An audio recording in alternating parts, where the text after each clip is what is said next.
Good morning, sir. I am Anurai with my colleague Anushri Vedule and Aina Kai would like your permission to proceed with this case to begin with the prosecution story. May I continue? On 14 January 2016 at about 7 a.m., the accused was engaged in an altercation with victim, complaining hereafter over the issue of drainage of water. It is alleged that during this altercation, the accused verbally hurled caste-related abuses toward the complainant and his family members, and subsequently physically assaulted the complainant, causing him multiple injury. Consequently, on 20th January 2016, a first information report, first FIR hereafter, was registered against the accused under section 323 and 504 of Indian Penal Code and 31X of the Scheduled Caste and Scheduled Tribes Prevention Atrocities Act 1989. Good morning, sir. Investigation was conducted by the concerned circle officer, investigation officer. Hereafter, upon investigation, which was completed within a day, the investigation officer reached the conclusion that there were material against the accused to send him up for trial and consequently a charge sheet. Dated 21st January 2016 under section 323, 504 of IPC and 31X SC/ST Act was filed before the concerned court against him. The court took cognizance of the offence on 13th May 2016. Honorable Court, in case Shailesh Kumar versus State of Karnataka, the learned High Court government pleader bases reliance upon the judgment of the Apex Court in the case Ravneer Upadhyay versus State of UP. To contain the proceedings should not be left in the word exercise of jurisdiction under the section 482 of CRPC, as in certain cases it would be a matter of evidence. The Apex Court therein had affirmed the order of High Court which had dismissed the petition, which was on the plea there was political rivalry between the victim and the accused, and therefore the offence was alleged. Merely upon there was political rivalry, the FIR should not be left in the word is what the Apex Court holds. The fact obtaining in the judgment of the Apex Court are clearly different from what is obtaining in the case at hand, and therefore becomes distinguishable without much ado. The case on hand is not at this stage of FIR. The charge sheet is filed, and in the charge sheet, the offence under the Atrocities Act are alleged. The Apex Court did not consider the question with regard to intention to insult, as the stage of such consideration had not yet arrived. In the case before the Apex Court at paragraph 49 has held follows. In our consideration opinion, criminal proceedings cannot be left in the word by exercise of jurisdiction under the section 482 of CRPC. Only because of complainant has been lodged by political rival, it is possible that false complaint may have been lodged at the behest of a political opponent.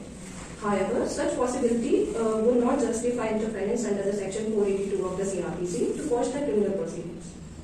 As observed above, the possibilities of the retaliation on the part of the petitioners by the act alleged after closure of the earlier criminal cases cannot be ruled out. The allegation in the complainant constitute offence under the case cannot be ruled out. Whether the allegation true or untrue would have to be decided through the trial. In the exercise power under the section 482 of CRPC, the court does not examine the trial. In the exercise of power under section 482 of CRPC, the court does not examine the correctness in the allegation in the complainant except the exceptionally rare cases where it is case number such case which should quash in the inception itself without further trial. The High Court rightly dismissed the application under section 482 of CRPC. Good morning, sir. I would like to represent appellant case with my colleague Harshita Gupta and Nishita Gupta. The appellant, according to appellant, the appellant intended to lodge an FIR arising out of the same incident. According to him, he was badly beaten up by the complainant and his son with canes and lathi on 4th January 2016, as a result of which he too sustained injuries on the same date. When the appellant approached to the police station to lodge the FIR, it was not registered. Instead, the appellant was challaned and kept under the detention by the concerned inspector in charge under section 151, 107, 116 of CRPC. He was subsequently released upon contesting bail bond owing is the failure of police to register FIR. The appellant moved on application under section 156 subsection 3 of CRPC. Pursuant to the order passed by the magistrate in FIR dated on 8 February 2016, second FIR was registered for the offence under section 323, 325, 504, 506 of the IPC against the complainant. It is also noted that appellant has instituted a suit before the civil court seeking permanent injunction against the complainant continued encroachment upon the appellant's land. The same is pending consideration before the competent court. The present prosecution has been instituted with malified intention for the purpose of harassment. The first FIR, which was registered after a delay of 6 days, is an afterthought and creates serious doubt over the allegations of the complainant. The charge sheet was filed on the very next day of the first FIR without conducting proper investigation. The charge sheet failed to take a note of the second FIR registration at the instance of the appellant and the medical report. The complainant being influential person in the village maliciously initiated criminal proceeding against the appellant with an ulterior motive to scuttle the already pending civil dispute in the civil court between the parties. The police did not act on the appellant's complaint. The second FIR, dated 8 February 2016, was registered only after an order was passed on the appellant application under section 156 subsection 3 of CRPC by the magistrate. Good morning, sir. The first FIR registered at the instance of the complainant is silent about the place of the offence of the actor, who being a member of the public was present when the appellant is alleged to have hurled caste-related abuse at the complainant. However, at a reading of a second FIR at the behest of the appellant, it appears that the incident took place at the house of the appellant. And as the prosecution mentioned that there are 3 witnesses at the place of occurrence, these 3 witnesses are none other than the complainant, his wife or his son. Neither the FIR or charge sheet refers any other presence of the witness at the place of occurrence. And appellant were not in any place within the public view. The basic ingredient for attracting section 31X of the SC/ST Act was missing. And at the time of the incident, hurling caste-related issues by the appellant, no member of the public was present there. Every insult or intimidation or humiliation to a person would not amount to an offence under section 31X unless it is targeted to the witness because of he belongs to the any caste. If any called another idiot, fool or thief in a place of public view, this would be obviously constitute an offence or insult, humiliate by abusing language. Related cases. State of Haryana and others versus Bhajanlal and others was placed in support of the contention that if the content of the FIR taken and other faces value does not make out any case against the appellant, such an FIR registered with ulterior motive deserved to be quashed. Good morning, sir. In related case, Hitesh Verma versus the state of Uttarakhand was also placed to support the contention that the High Court ignored the misuse and abuse of the provision of the SC/ST and acted by the complaint neither the content of the first FIR nor the charge sheet disclose the precise content of abusive language employed by the appellant so as to attract the provision of section 31X of the SC/ST Act. Fiona Sirkhande and others, state of Maharashtra, the court had the occasion had the director of section 504 of the IPC. In the case of Fiona Sirkhande and other versus state of Maharashtra, this court had the occasion to hold that section 504 of IPC comprises following ingredients such as intentional insult. Second, insult must be give provocation to a person insult. Or C, the accused must intend to know the such person cause another or to break the public or commit any other offence. The intentional insult must be such as the degree that should provoke a person to break a public peace or commit any other offences. The person who intentionally insult or intending to know it to be likely that it will give provocation to any other person and that it will give provocation to any other person and such provocation will cause to break the public peace or commit any other offence in such a situation. The ingredients of section 504 are satisfied. One of the essential element constituting the offence is that there should have been any caste or conduct amounting to intentional insult and the fact that the accused complainant such is not sufficient by itself to warrant a conviction under section 504 of IPC. Sir, I want to quote further the case of Estate of MP and Another versus Ram Krishna Balotia and Another, 1995. In this case, it was held that in case that place within the meaning of section 3(1)(x) of the SC/ST Act can be a private place belonging to a private individual or a public place owned or leased by the government or any of its instruments. The same has been reiterated in the recent case of Prithviraj Chauhan versus Union of India 2020. The main object of the SC and ST Act is the social welfare aimed at the protection of constitutional right of the SC and ST. In another case of the state of Andhra Pradesh versus Kasi Reddy, Ramakrishna Reddy and others, it was held a divisional bench of Justice M.R. Shah and D.V. Nagaratna held that in High Court judgment, a witness cannot be discarded merely on the ground that they were relatives of the person. Essential ingredient to cause the commission of offence under section 504 of IPCR. First, the accused had the intention to insult the person. Second, the intention was the cause, provocation, and third, the accused knew that the provocation will cause the person to breach public peace and or commit an offence. Now, sir, I would like to quote the essential of section 323 of IPC. To convict a person under section 323 of IPC, it is necessary that to test the cause is firstly voluntary in nature, and secondly, such part should not be consequence of grave and sudden provocation. All of the essentials are covered under the section 323 and 504 of IPC are shown in the act of the accused, as the accused was engaged already and no one provoked him to start abusing to the victim. As there was already a pending case of accused relating to the same property, then he should have waited for court to give judgment on the said disputed property and to act which are favored by justice and equity.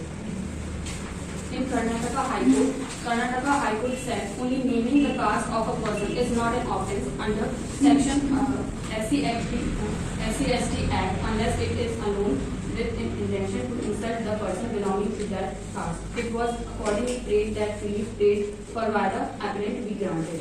According to section 504 of IPC, intentional insult with intent to provoke the breach of the peace. In that case, I have used a word towards another person. In that case, abusing word towards another person but does not intend to provoke him to breach at the public place. An offence under the section SC/ST is not established mere on the fact that informant is a member of the SC/ST unless there is an intention to humiliate a member of the SC/ST for the reason that the victim belongs to such any caste or the court related. As in the investigation, it has been found that accused did abuse the victim and cause injury to him regarding the disputed property. An investigation report shows the evidence of such. So it is clear that he has committed voluntarily grievous crime without provocation to the victim, and he has abused the victims. So merely with an intent to provoke him to cause another kind of injury to the accused. So as he caused, and he was successful in doing it. So it is very clear from the very beginning of the case that accused had committed section 323 and 504 of IPC. Under section 504 of IPC, there are three essential ingredients. The first one is intentional insult, which was done by the appellant, and the second, the third essential element of the 504 gives such provocation to a person or commit any other offence. There was a provocation by the complainant. The essential element of section 323 and 504 has been fulfilled by the accused, as the main ingredient of section 504 is to cause intentional insult, and the main aim of accused was causing the intentional insult. He abused victim in front of his family, his son, his wife. So it was his intent was to cause intentional insult, and he knew that if he said such kind of words to victim, he would retaliate and he would also cause injury to accused. So this proves that the accused had the intent. So it clearly shows that 504 was committed. There is no fully satisfied ingredients and evidence visible here in the first investigation report. These are all the false allegations about the house trespass or hurt or assault or wrongful arrest. He did the humiliate a person in front of family. So how would you say that it's sufficient? It was not in the public domain. It is public. In many cases, it has been held that public domain merely does not mean in view of public. It can also mean a private institution, a private place. And what are the quoted those cases? What are the related cases in which that the family members are in a public domain?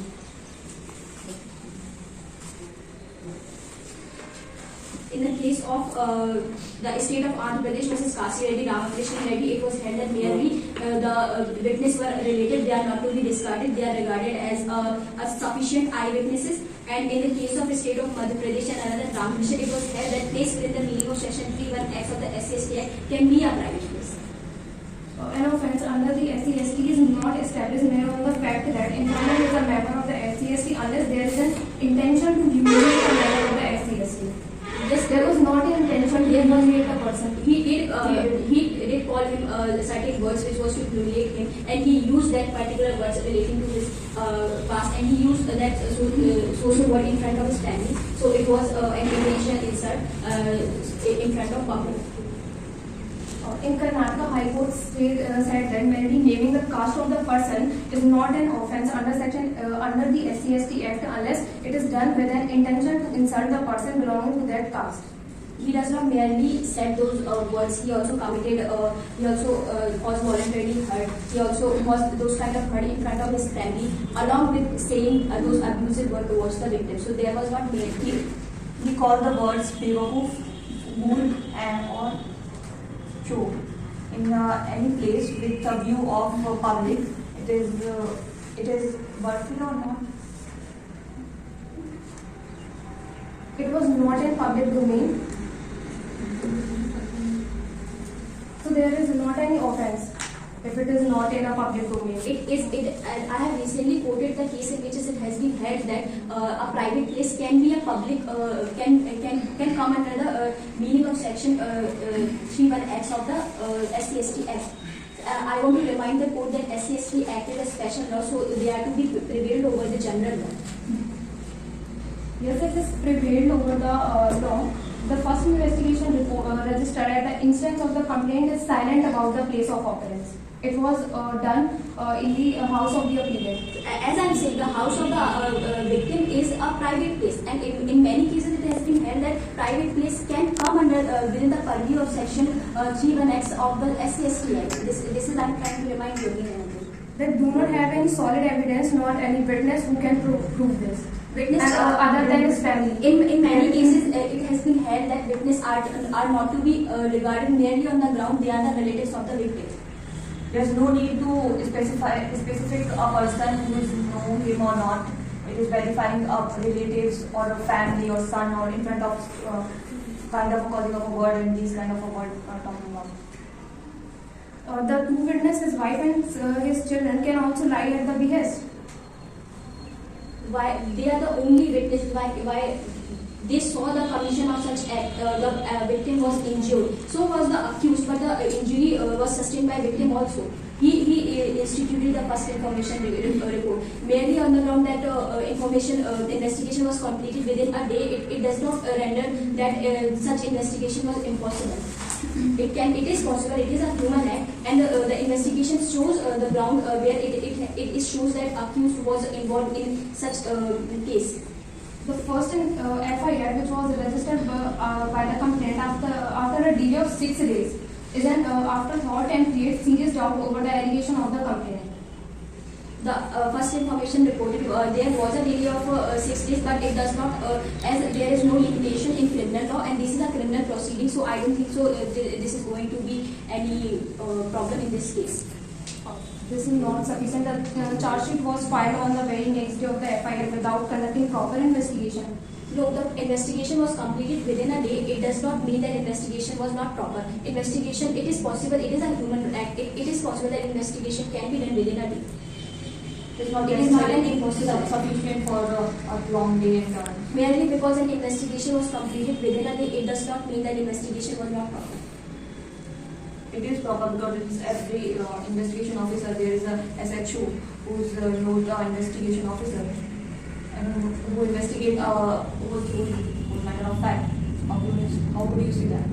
The complainant, being an influencer person in the village, maliciously initiated criminal proceeding against the appellant with an ulterior motive to scuttle the already pending civil dispute in the civil court between the parties. They just want to provoke the appellant, and they wants to commit such other offences.